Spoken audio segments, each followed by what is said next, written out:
Hello everyone, welcome to my YouTube channel.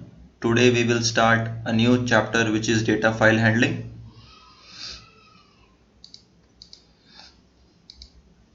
अगर आप chapter का नाम ध्यान से देखें चैप्टर का नाम है डेटा फाइल हैंडलिंग। चैप्टर के नाम से ही हमें समझ में आ रहा है कि हम लोग इस चैप्टर में क्या सीखेंगे। हमें सीखना है how to handle the data file. ये सीखने से पहले कि how to handle the data file we must know what is a data file. जैसे कि आप सामने डेफिनेशन देख पा रहे हैं, डेटा फाइल को डिफाइन किया गया है यहाँ पर। It is a document stored under a specific name. Suppose आप डॉक्यूमेंट बनाते हैं, word document, excel document, text document, PPT document. जब आप उनको क्रिएट करते हैं तो क्रिएट करने के बाद उनको सेव करने के लिए आप उसको एक नेम प्रोवाइड करते हैं। In the similar fashion data file is also a file which is stored under a specific name on a permanent storage device, for example hard disk, which can be written as per the requirement। ये जो data file है जिसको हम लोग hard disk में store करते हैं, इसके अंदर प्रेजेंट डेटा को हम लोग रीड भी कर सकते हैं और इसके अंदर डेटा हम लोग राइट भी कर सकते हैं as per requirement. A data file, it is a document which is stored under a specific name on a permanent storage device, for example hard disk, which can be read or written as per the requirement। अभी तक हमने जितने भी programmes बनाए हैं उन सभी programmes में अगर किसी डेटा को स्टोर कराने की ज़रूरत पड़ी है तो हमने वेरिएबल्स को यूज़ किया है। बट किसी प्रोग्राम में अगर हम लोग डेटा को स्टोर करने के लिए वेरिएबल्स को यूज़ करते हैं तो उसमें एक प्रॉब्लम आती है, उसको समझने की कोशिश करते हैं। सपोज हमने एक प्रोग्राम बनाया और उस प्रोग्राम में डेटा को स्टोर करने के लिए हमने वेरिएबल्स को यूज़ किया। वेरिएबल्स के साथ प्रॉब्लम क्या आती है? सपोज आपने प्रोग्राम एग्जीक्यूट किया, तब तक वेरिएबल्स मेमोरी में एग्जिस्ट करेंगे बिकॉज उस टाइम प्रोग्राम एग्जीक्यूट हो रहा है, प्रोग्राम रैम के अंदर है। अगर आपने अपना IDLE और एनी अदर एप्लीकेशन अगर आपने उसको शट डाउन कर दिया या फिर आपने अपना सिस्टम शट डाउन कर दिया, उसके बाद आप सिस्टम को फिर से ओपन करते हैं और फिर उन्हीं वेरिएबल्स की वैल्यू को एक्सेस करने की कोशिश करेंगे तो उन वैल्यूज़ को हम लोग एक्सेस नहीं कर पाएंगे। ऐसा क्यों होता है? क्योंकि हमारे जो वेरिएबल्स हैं वो रैम में स्टोर होते हैं and RAM is a volatile memory. What does it mean? Volatile means जब आपका सिस्टम शट डाउन हो जाता है तो रैम के अंदर प्रेजेंट डेटा वैनिश हो जाता है, तो हम लोग उस डेटा को एक्सेस नहीं कर पाते हैं सिस्टम को शट डाउन करने के बाद जब फिर से ओपन करते हैं। अगर हमको ऐसा डेटा स्टोर करना है अपने सिस्टम के अंदर जिसे हम लोग सिस्टम को शट डाउन करने के बाद जब फिर से ओपन करें तब भी एक्सेस कर पाएं, तो वेरिएबल से हमारा काम नहीं हो पाएगा। Here comes data file. Data file provides the permanent storage in the system. हम एक डेटा फाइल बनाएंगे, उसके अंदर कुछ कंटेंट स्टोर कराएंगे और फिर उस डेटा फाइल को हार्ड डिस्क के अंदर स्टोर कराएंगे जो कि परमानेंट स्टोरेज प्रोवाइड करता है। इससे क्या होगा? डेटा फाइल हमको परमानेंट स्टोरेज प्रोवाइड करेगा। हमने एक डेटा फाइल बनाई, कंटेंट रखा उसके अंदर, हार्ड डिस्क के अंदर स्टोर कराया, आपको जो भी मैनिपुलेशन करनी है उस डेटा के साथ आपने की, आपने सिस्टम को शट डाउन किया, फिर आपने 3 दिन बाद या 4 दिन बाद या फिर जब भी आपको उस डेटा की ज़रूरत पड़ी आपने सिस्टम आपने ऑन किया और आपने हार्ड डिस्क के अंदर जाकर आपने उस फाइल को वहाँ से एक्सेस किया। अब उस डेटा फाइल के अंदर प्रेजेंट जो डेटा है उसको आप रीड कर सकते हैं, उसी को आप राइट कर सकते हैं, अपेंड कर सकते हैं डेटा, उसके अंदर आप मैनिपुलेट कर सकते हैं, बहुत सारे ऑपरेशंस कर सकते हैं। For the permanent storage we need to use data file in Python.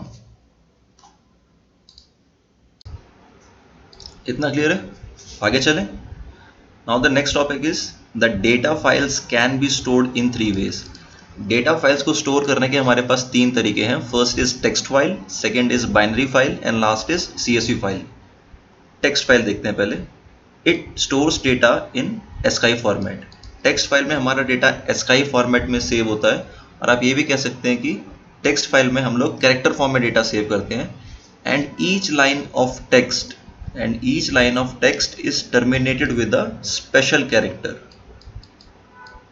known as EOL character, that is and of line.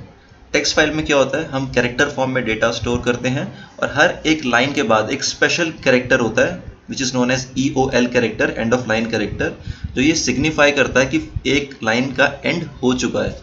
अब ये EOL कैरेक्टर क्या हो सकता है? ये न्यू लाइन कैरेक्टर हो सकता है जिस \n, कैरेज रिटर्न हो सकता है, \r या फिर कम्बिनेशन ऑफ दीज 2 हो सकता है। Second is binary file. Binary file जैसे नाम से ही पता चल रहा है, बाइनरी फाइल के अंदर डेटा बाइनरी फॉर्मेट में स्टोर होता है। जैसे टेक्स्ट फाइल में EOL कैरेक्टर होता है, ऐसा कोई भी कैरेक्टर यहाँ पर बाइनरी फाइल में नहीं होता है। So there is no delimiter for a line. And in binary file हमें कोई ट्रांसलेशन नहीं करना पड़ता। फॉर एग्जाम्पल, अगर हमें टेक्स्ट फाइल की प्रोसेसिंग करनी है तो पहले उस कैरेक्टर फॉर्म को बाइनरी में कन्वर्ट करेंगे, उसके बाद उसकी प्रोसेसिंग करेंगे। But in case of binary file data पहले से ही बाइनरी फॉर्मेट में प्रेजेंट होता है, तो हमें उसको ट्रांसलेट नहीं करना पड़ता बाइनरी फॉर्म में, due to which binary files की जो प्रोसेसिंग है वो टेक्स्ट फाइल से फास्टर है। Third is CSV file.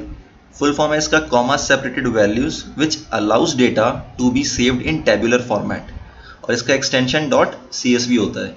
CSV file क्या है, हमको टेबुलर फॉर्म में डेटा स्टोर करने के लिए अलाउ करता है। इसके डेटा को हम लोग एक्सेल फाइल में भी ओपन करके देख सकते हैं। जिस तरीके से CSV फाइल का एक्सटेंशन .csv होता है, बाइनरी फाइल का .dat एंड टेक्स्ट फाइल का .txt। आगे पढ़ेंगे हम लोग text file, binary file, CSV file के बारे में, तो वहां पर पूरा एक्सप्लेन करेंगे आपको। Next topic is file handling. It allows us to read, write, create, update and delete the files stored on permanent storage device. जैसे आपको डेफिनेशन में बताया था डेटा फाइल की, कि डेटा फाइल के अंदर कंटेंट स्टोर करने के बाद हम उसको परमानेंट स्टोरेज डिवाइस में स्टोर करते हैं। सो फाइल हैंडलिंग में हमको ये पढ़ना है कि उस डेटा फाइल को जिसको हमने स्टोर किया है हार्ड डिस्क के अंदर, उसके ऊपर हम लोग कौन कौन से ऑपरेशंस परफॉर्म कर सकते हैं। For example, creating a new file, opening a file, reading from a file, writing to the file, updating and deleting the file. अब आप इनमें से कोई भी ऑपरेशन परफॉर्म करें, आपको रीड करना है, राइट करना है, अपडेट करना है या डिलीट करना है, आपको एक ऑर्डर मेंटेन करना पड़ेगा ऑपरेशन का, which is our next topic. आप डेटा रीड करना चाहें, उस फाइल के अंदर डेटा राइट करना चाहें, उस फाइल के अंदर प्रेजेंट डेटा को अपडेट करना चाहते हैं, तो आपको करना क्या है, सबसे पहले उस फाइल को ओपन करना होगा। Then second step is processing of data. अब आपको जो भी ऑपरेशन करना है वो आप करेंगे, चाहे आपको रीड करना हो, राइट करना हो, अपेंड, अपडेट, डिलीट, कुछ भी करना हो, उसके बाद आप उस फाइल को क्लोज करेंगे। So our next topic is opening a file. Opening a file. To work on a file, the first thing we do is to open it. आपको किसी भी फाइल के ऊपर कोई भी ऑपरेशन परफॉर्म करना है, फॉर एग्जांपल आपको फाइल में से डेटा रीड करना है, या आपको डेटा राइट करना है, या फिर आपको उस फाइल के डेटा को अपडेट करना है, irrespective of the operation, the first thing you need to do is you need to open the file.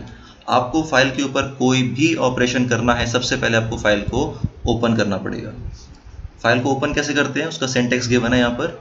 F, आप कोई भी यहाँ पर वेरिएबल ले सकते हैं, आप अपना नाम भी ले सकते हैं यहाँ पर, equal to open. It is a function which is use to open the file. जिस फाइल को आपको ओपन करना है उस फाइल का नाम यहाँ पर लिखेंगे हम लोग, file name, and access mode, this is optional. अब देखिए एक्सेस मोड होता क्या है। एक्सेस मोड बेसिकली तीन है हमारे पास। First is R, which is use to read the file, then W to write to the file, and then A to write at the end of the file. Data file handling में क्या है, जब आप किसी file को open करते हैं तो आपको एट द सेम टाइम बताना है कि आप इस फाइल को ओपन तो कर रहे हैं, बट आप इस फाइल के साथ करना क्या चाहते हैं। अगर आप इस फाइल में से डेटा रीड करना चाहते हैं तो आप R लिखेंगे यहाँ पर एक्सेस मोड में। अगर आप इस फाइल के अंदर डेटा राइट करना चाहते हैं तो आप W लिखेंगे एक्सेस मोड में। और अगर आप इस फाइल के अंदर डेटा अपेंड करना चाहते हैं तो आप A लिखेंगे। So this is the syntax to open the file. This F is known as file variable, file object, file handler. Basically होता क्या है, जब आप ओपन फंक्शन से इस फाइल को ओपन करेंगे, जो भी नाम होगा फाइल का, तो उस फाइल का एक रेफरेंस जनरेट हो जाएगा जो F के पास जाएगा। तो इस फाइल के साथ जो भी ऑपरेशन करने हैं वो हम with the help of F करेंगे यहाँ पर। Open, it is a function which is use to open the file. File name, ये उस फाइल का नाम है जिस फाइल को आपको ओपन करना है। और एक्सेस मोड हमें ये बताता है कि जिस फाइल को आप ओपन करने जा रहे हैं उस फाइल के साथ आप क्या करना चाहते हैं। उसमें से आप डेटा रीड करना चाहते हैं, उसमें डेटा आप राइट करना चाहते हैं, या फिर आप उसमें डेटा अपेंड करना चाहते हैं। अब ये जो एक्सेस मोड है ये ऑप्शनल है। अगर आप ऑप्शनल वैल्यू नहीं देते हैं, आप f is equals to open किसी फाइल का नाम और इधर ही ब्रैकेट क्लोज कर देंगे आप, तो आप एक्सेस मोड की वैल्यू नहीं देंगे तो बाय डिफॉल्ट ये रीड लेता है, रीड। एग्जाम्पल से समझने की कोशिश करते हैं। फॉर एग्जाम्पल ये IDLE का कोड है, my file is equals to open content.txt और r लिखा है यहाँ पर। ये फाइल ऑब्जेक्ट है, फाइल वेरिएबल है, इसको फाइल हैंडलर भी कहते हैं। Open is a function which is use to open a file, और जिस फाइल को हम लोग ओपन करना चाह रहे हैं उसका नाम content.txt है। और r लिखा है यहाँ पर, मतलब इस फाइल को हम लोग ओपन करना चाहते हैं। क्यों? बिकॉज इस फाइल के अंदर जो डेटा प्रेजेंट है उसको हम लोग रीड करना चाहते हैं। इस r से पता चल रहा है हमें कि हम डेटा रीड करना चाहते हैं। आप ऐसे लिखें या ऐसे लिखें, दोनों सही हैं, दोनों का सेम मतलब है। हमने यहाँ पर एक्सेस मोड नहीं दिया है, पर एक्सेस मोड ऑप्शनल होता है। अगर आप r की वैल्यू ना दें, अगर आप एक्सेस मोड की वैल्यू ना दें तो बाय डिफ़ॉल्ट वो r ही देता है। अगर आप फाइल को ओपन करने के लिए फाइल का नाम लिखते हैं तो उस फाइल को आपकी करंट वर्किंग डायरेक्टरी में होना ज़रूरी है, अदरवाइज वो फाइल ओपन नहीं हो पाएगी। अगर आप अपनी फाइल को जिस पर आप काम करना चाहते हैं अपने सिस्टम में कहीं भी स्टोर करके एक्सेस करना चाहते हैं, उसके लिए क्या करना है आपको, माई फाइल, अब फाइल हैंडलर बनाएंगे, is equals to open function use करेंगे। जिस फाइल को आप ओपन करना चाहते हैं उसका पाथ यहाँ पर आप प्रोवाइड करा देंगे, और ये एक्सेस मोड यहाँ पर मैंने r दिया हुआ है। मतलब मैं इस फाइल को ओपन करना चाहता हूँ जिसका नाम data.txt है, और ये फाइल कहाँ पर प्रेजेंट है, C ड्राइव में यूज़र फोल्डर के अंदर एक नितिन शर्मा नाम का फोल्डर है, उसके अंदर डेस्कटॉप नाम का फोल्डर है, उसके अंदर ये एक फाइल है जिसको मैं ओपन करना चाहता हूँ। सो इस तरीके से आप उस फाइल जिस पर आप काम करना चाहते हैं उसका पूरा पाथ प्रोवाइड कर सकते हैं, या फिर आप केवल नाम प्रोवाइड कर सकते हैं। लेकिन अगर आपने केवल नाम लिखा है तो आपकी ये वाली फाइल करंट वर्किंग डायरेक्टरी के अंदर प्रेजेंट होनी चाहिए। बेसिकली होता क्या है, जब आप किसी भी फाइल का पाथ निकालेंगे तो उसमें सिंगल स्लैश दिखाई देता है। यहाँ पर आपको एक और स्लैश लगाना पड़ेगा, बिकॉज आपने पढ़ा है last year, single slash is used as a escape sequences. So उस केस में वो फाइल को लोकेट नहीं कर पाता है उसकी वजह से। लेकिन अगर आपको सीधा सिंगल स्लैश ही यूज़ करना है तो आप उस स्ट्रिंग के आगे r लिख देंगे, जो इस स्ट्रिंग को रॉ स्ट्रिंग बना देता है, RAW, रॉ स्ट्रिंग। इसका मतलब क्या है कि इस स्ट्रिंग के अंदर जो इधर से स्टार्ट है और इधर ख़त्म है, इस स्ट्रिंग के अंदर किसी भी कैरेक्टर का कोई स्पेशल मीनिंग नहीं है। अभी मैं आपको ये भी दिखाऊंगा कि किसी भी फाइल का पाथ कैसे निकालते हैं। इससे पहले ये नोट देख लेते हैं। अगर आप किसी भी फाइल को ओपन करते हैं रीड मोड में, तो वो फाइल एग्जिस्ट करनी चाहिए आपके सिस्टम के अंदर, अदरवाइज पाइथन जनरेट करेगा एक एरर, और उस एरर का नाम होगा file not found error. So in short, अगर आप किसी फाइल को ओपन करना चाहते हैं रीड मोड में तो वो फाइल आपके सिस्टम में उसी नाम से एग्जिस्ट करनी चाहिए, otherwise Python will generate an error which is file not found error. अब देख लेते हैं कि अगर आपको कोई फाइल का पाथ निकालना है तो वो कैसे निकालेंगे। सो हम लोग अभी अपने OBS स्टूडियो में जाएंगे एंड यहाँ देखिए,